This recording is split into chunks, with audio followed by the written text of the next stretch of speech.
I thought I'd talk to you today a little bit about what is called channeling. Channeling, or what I've always referred to over decades now as automatic writing. What is automatic writing? And who are these automatic writers? What are their more famous books? The immediate ones which spring to mind are A Course of Miracles, a channeled book. A Course of Love. Neale Donald's books, Conversations with God, Book 1, 2 and 3, Friendship with God, What God Wants, etc. And of course the Theosophical Society's books, handed down many volumes. Automatic writing. Automatic writing comes through a person who sort of lets themselves slip into the background, if I might put it that way. You don't consciously write. Something writes through you. Now, what is it that writes through you? It can be anything, any person. When I first started automatic writing many years ago, way back in the end of 1968, most of the entities, that's the word I used, entities, which came through me were pretty ordinary types of persons. For a long while I battled with this idea that this is me. This is a subconscious part of me.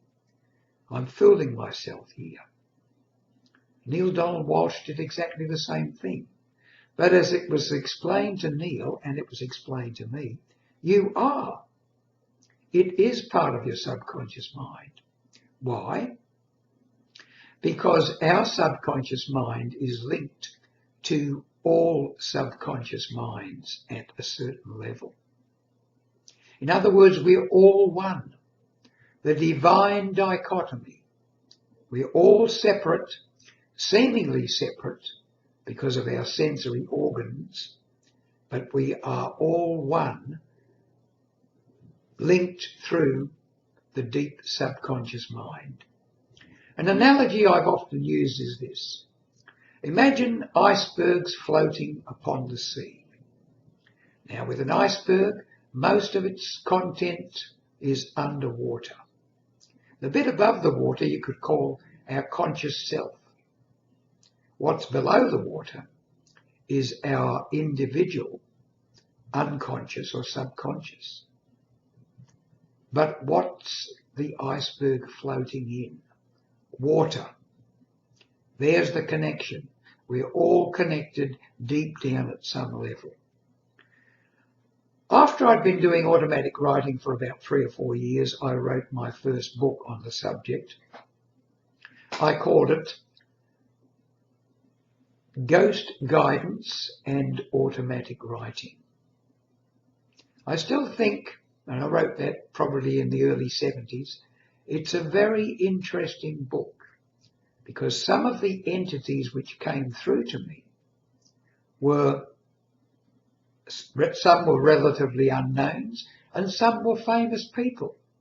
Their styles were different, the words that they used were different, but as it was said to me by my spiritual guide, you are, which I often thought was me, the letters U and R, which I was told, no, it's not you, I'm separate from you in that regard. You are, introduced me to these people, these entities, making sure that I didn't get into any trouble, because apparently it's very easy to get into trouble through automatic writing, to be fooled, to get messages that come through to ask you to do things which you know are wrong. So you do need a spiritual guide. But to get back, if you'd like to read my book, Ghost Guidance and Automatic Writing, I repeat that, Ghost Guidance and Automatic Writing, just let me know and I'll send you a free PDF. No strings. Be happy to hear from you.